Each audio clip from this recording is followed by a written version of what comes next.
किसान खेत में बैंगन के पौधे लगा देता है और रोजाना उन पर पानी डालता है। जब वो अगली सुबह आया तो उसने देखा कि खेत में एक बहुत बड़ा बैंगन पड़ा है। किसान देखते ही हैरान रह गया। एक दिन अचानक गांव में तेज सैलाब आ जाता है, जिसमें पूरे गांव के घर डूब जाते हैं। अब गांव वालों के पास रहने की कोई जगह नहीं थी, तो किसान और गांव वालों ने उस बड़े बैंगन में घर बनाना शुरू किया। सबने उस बैंगन के अंदर अपने लिए घर बना लिए और वहीं रहने लगे।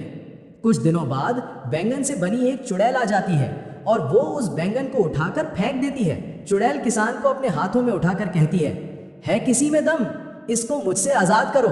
तो गांव वाले बोलने लगते हैं, इसका फैसला ऑडियंस करेंगे। अगर इस वीडियो पर 10,000 सब्सक्राइब मिल गए तो चुड़ैल किसान को आज़ाद कर देगी।